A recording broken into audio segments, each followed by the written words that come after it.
காவிரி படுகையில எந்த ஒரு கட்டுமான பணியும் நடைபெறக்கூடாது என்ற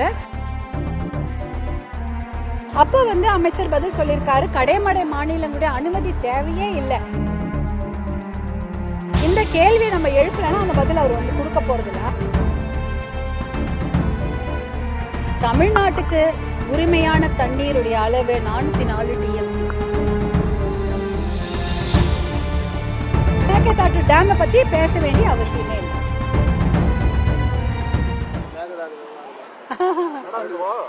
முதலமைச்சர் கர்நாடகாவுக்கு போறதுக்காக ரெடி ஆயிருந்தாரு. 3ஆம் தேதி போறேன்னு சொல்லிட்டு எல்லாத்துக்காக 10 பேர் குழுவும் அமைச்சிருக்காரு. இந்த சூழ்நிலையில கர்நாடக முதலமைச்சர் இப்ப இருக்கிற சூழ்நிலைக்கு நீங்க வர வேணாம் அப்படிங்கிற மாதிரி சொல்லியிருக்காரு. இதை எப்படி பாக்குறீங்க? இப்ப அன்புமணி ராமதாஸ் இதை பத்தி சொல்லியிருந்தாரு, போக கூடாதுன்னு. இந்த சூழ்நிலை அவங்களே வரக்கூடாதுன்னு சொல்றாங்க. அதாவது பாத்தீங்கன்னா மேகதாட்டு அணை கட்டுவதற்காக தீவிரமாக முன்னெடுத்து சென்று கொண்டிருக்கிறார்கள் கர்நாடக அரசாங்கம். தமிழ்நாட்டில் நம்ம சட்டமன்றத்திலேயே தீர்மானமும் போட்டிருக்கோம், மேகதாட்டு அணையை கட்டக்கூடாது, காவிரி படுகையில எந்த ஒரு கட்டுமான பணியும் நடைபெறக்கூடாது என்ற தீர்மானங்களை நம்ம ஒருமனதாக கட்சி பாகுபாடின்றி அனைவரும் ஒத்துக்கொண்டு நாங்க தீர்மானம் போட்டிருக்கிறார்கள். இப்ப பாத்தீங்கன்னா டெல்லியிலையும் அதாவது பாராளுமன்றம் நடந்து கொண்டிருக்கிறது. அங்க மருத்துவர் அன்புமணி அவர்கள் நிறைய முக்கியமான கேள்விகளை மேகதாட்டு சம்பந்தமாக அவங்க கேட்டிருக்காங்க. அந்த கேள்விக்கு தான் இன்றைக்கு அமைச்சர்கள் பதில் சொல்லியிருக்கிறாங்க. ஒரு கேள்விக்கு ஒரு அமைச்சர் சொல்லியிருக்காரு, upper riparian states, lower riparian states, அதாவது கடைமடை மாநிலங்களோ இல்ல அந்த முதல் மடை மாநிலங்கள்லாம் எதையாவது கட்டணும் என்றால் அந்த காவிரி படுகையிலையோ இல்ல எந்த ஒரு நதிநீர் படுகையிலையோ முதல் மடை மாநிலங்கள் எதாவது கட்டணும்னா கடைமடை மாநிலங்கிட்ட அனுமதி வாங்க வேண்டும் என்ற ஒரு சட்டம் இருக்கிறது. ஆனா அந்த சட்டத்தை கர்நாடக அரசு காப்பாற்ற போகிறதா இல்லையான்னு ஒரு கேள்வி எழுப்பியிருக்கிறாரு. அப்ப அமைச்சர் பதில் சொல்லியிருக்காரு, கடைமடை மாநிலங்களுடைய அனுமதி தேவையே இல்லை, தேவையில்லாம கட்டலாம் அப்படின்னு ஒரு அமைச்சரே பதில் சொல்லியிருக்காரு. இந்த கேள்வியை நம்ம எழுப்பலன்னா அந்த பதில் அவர் கொடுக்க போறதில்ல. அப்படிப்பட்ட அது சட்டத்துக்கு புறம்பான ஒரு விஷயம். எந்த ஒரு நதிநீர் படுகையிலையும் எந்த ஒரு தடுப்பணையோ இல்ல கட்டுமான பணியோ டேமோ கட்டும் பொழுது கடைமடை மாநிலங்களுடைய அனுமதியின்றி எதையுமே கட்டக்கூடாது என்பது சட்டம். அத அந்த அமைச்சர் இல்ல வாங்க தேவையில்லைன்னு சொல்லிட்டார். ஆனால் இன்றைக்கு மதியம் இன்னைக்கு ஒரு கேள்வி, அதுவும் மருத்துவர் அன்புமணி அவர்கள் ஒரு முக்கியமான கேள்வி எழுதியிருக்கிறாங்க. மேகதாட்டு அணையை கட்டுவதற்கு DPR, டீடைல்டு ப்ராஜெக்ட் ரிப்போர்ட், அதாவது அந்த ப்ராஜெக்ட் ரிப்போர்ட்டை கொடுப்பதற்கு அனுமதி இருக்கிறதா, கர்நாடக அரசுக்கு நீங்க அனுமதி வழங்கி இருக்கிறீங்களா மத்திய அரசாங்கம்னு கேட்கும் பொழுது நீர்வளத்துறையோட இணையமைச்சர் பதில் சொல்லியிருக்கிறாரு, காவிரி நதிநீர் ஆணையம் அப்படிப்பட்ட DPRக்கு கர்நாடக அரசுக்கு அனுமதி தரவில்லை.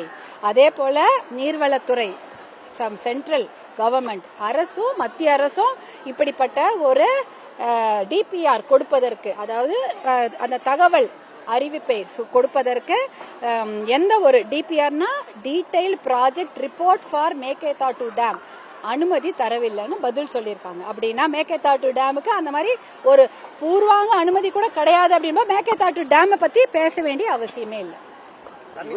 சொல்லி இப்ப அவங்க மேல்முறையீடுக்கு போறேன்னு சொல்லிருக்காங்க கர்நாடக முதலமைச்சர். 5 நாளைக்கு திறந்தவிட சொல்லிட்டாங்க, தண்ணி இல்லன்னு. அதாவது பாத்தீங்கன்னா மேகதாட்டு டேம் விட்டுடுங்க, 4-5 டேம் அங்க கட்டி இருக்கிறாங்க கர்நாடக அரசுல. அங்க நமக்கு தண்ணி, நமக்கு உரிமையான தண்ணி, தமிழ்நாட்டுக்கு உரிமையான தண்ணி 404 TMC, அதாவது 750 TMC தான் காவிரி தண்ணி வருடத்திற்கு வருகிறது என்றால் தமிழ்நாட்டுக்கு உரிமையான தண்ணீருடைய அளவு 404 TMC. கர்நாடகாவுக்கு உரிமையான தண்ணீருடைய அளவு 284 TMC தான். ஆனா வருட கணக்காக நிறைய நெகோசியேஷன்ஸ், நிறைய பேச்சுவார்த்தைக்கு பிறகு 404 TMC குறைஞ்சி இன்னைக்கு நமக்கு 175.25 TMC தண்ணி தான் நமக்கு இன்னைக்கு அவங்க கொடுக்கணும்னு ஒரு சட்டம் இருக்கிறது. சட்டம்னா காவிரி நதிநீர் ஆணையத்துல குறிப்பிட்டிருக்கிறாங்க, சுப்ரீம் கோர்ட்டும் அதை அப்ஹோல்ட் பண்ணியிருக்கிறாங்க. இவங்களுக்கு 175.25 TMC தண்ணி தமிழ்நாட்டுக்கு கர்நாடக அரசு கண்டிப்பாக தர வேண்டும். அது எப்படி தரணும்னா 12 மாதத்துக்கும் இந்த தண்ணீரை பிரிச்சு கொடுக்கணும். ஒரு மாசத்துல 28 டிஎம்சி, இன்னொரு மாசம் 12 டிஎம்சி அப்படின்னு.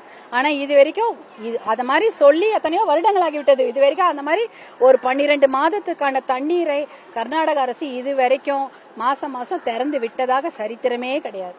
அவங்க சுப்ரீம் கோர்ட்டோடைய தீர்ப்பையோ இல்ல மத்திய அரசாங்கத்துடைய தீர்ப்பையோ இல்ல காவிரி நதிநீர் ஆணையத்துடைய தீர்ப்பையோ எதையுமே கர்நாடக அரசு இது வரைக்கும் மதித்ததே இல்லை. எப்ப அவங்களுக்கு தோணுதோ ஏன் தண்ணி திறந்து விடுவாங்க தெரியுங்க? அவங்க அணையெல்லாம் ஃபில் ஆகி அது வெளியில வந்து பிரச்சனை ஆயிடும். அணை ஃபில் ஆயிட்டா என்ன ஆகும்? டேம் ஃபில் ஆயிட்டா தண்ணி வெளியில வந்து அவங்க ஊர்ல நனைஞ்சிரும், இல்ல ரொம்பிடும், இல்ல வெள்ளம் வந்துரும்னா அந்த உபரி நீரை தான் நமக்கு கொடுப்பாங்க. நமக்கு உரிமையான நீர் அவங்க கொடுத்ததே கிடையாது. அவங்க ஊரு வெள்ளத்துல முழுக கூடாது என்பதற்காக எக்ஸ்ட்ரா வர தண்ணி தான், அந்த வெள்ள நீரை மட்டும் தான் தமிழ்நாட்டுக்கு கொடுப்பாங்க. அப்படிதான் இது வரைக்கும் நடந்திருக்குது. அதனாலதான் இந்த வாட்டி நம்ம கேட்கிறோம், வெள்ள நீர்லாம் வேணாம், எங்களுக்கு உரிமையான நீரை கொடுங்கன்னு கேட்கிறோம். அவங்க திறந்து விடலைன்னா அப்ப என்ன பண்றதுன்னு என்று அரசாங்கங்கள் முடிவெடுக்க வேண்டும். தமிழ்நாட்டில் வந்து பாட்டாளி மக்கள் கட்சியின் தலைவர் மருத்துவர் அன்புமணி என்ன சொல்லியிருக்காங்க, ஒரு அனைத்து கட்சி கூட்டத்தை கூட்டுங்கள், எல்லாரோடையும் சேர்ந்து ஒரு விவாதிச்சு ஒரு நல்ல முடிவை எடுத்து அதற்கு பின்னாடி நம்ம என்ன பண்றதுன்னு பேசலாம்னு சொல்லியிருக்காங்க. பயிற்சி தேவைப்படுது, அவரு கொஞ்சம் நிறைய கத்துக்க வேண்டியது இருக்கு அப்படின்னு சொல்லிட்டு இங்க இருக்கிற காங்கிரஸ் தலைவர் சொல்லியிருக்காரு. அதை நீங்க எப்படி பாக்குறீங்க? இவர் ஒரு முன்னாள் சுகாதார அமைச்சராக இருந்து பணியாற்றிருக்காரு. நாங்க மருத்துவர் அன்புமணி அவர்கள் பசுமை தாயகம் தலைவராக பல காலம் பணியாற்றி இருக்கிறார். அதுவும் வந்து நீர் வளம், நீர் மேலாண்மை பற்றி நிறைய விஷயங்களை வந்து ஒரு ஆராய்ச்சி செய்யக்கூடிய அளவுக்கு அவருக்கு நிறைய விஷயங்கள் தெரியும். எந்த ஊர்ல எந்த தண்ணி, எந்த காவேரியா இருக்கட்டும், வைகையா இருக்கட்டும், பாலாறாக இருக்கட்டும், எல்லாமே தாமிரபரணி, எல்லாவற்றை பற்றியும் அது எந்த பகுதியிலிருந்து வருகிறது போன்ற நிறைய விஷயங்கள் அவருக்கு நன்றாக அதுல வந்து ஒரு ஆராய்ச்சி படிப்பு படிக்கக்கூடிய அளவுக்கு ஒரு PhD அவருக்கு தெரியும் அவருக்கு. அதனால அவருக்கு இந்த விஷயத்தை பத்தி நிறைய விஷயங்கள் தெரிஞ்சிருக்கிறதுனால அதை பத்தி நிறைய அவருக்கு புரிதல் இருக்கு. நிறைய பேசுறதுக்கும் நீங்க பாத்தீங்கன்னா மீட்டிங்ல வந்து நிறைய தரவுகளை வைத்துதான் அவர் பேசுவாரு. எதுவுமே ஒரு பேஸ்லெஸ்ஸா தரவு இல்லாம அவர் ஒரு ஸ்டாட்டிஸ்டிக்ஸோட பேஸ் இல்லாம அவர் பேசியிருக்கவே மாட்டாரு. அதனால அதுல உண்மைத்தன்மை நிறைய இருக்கிறது.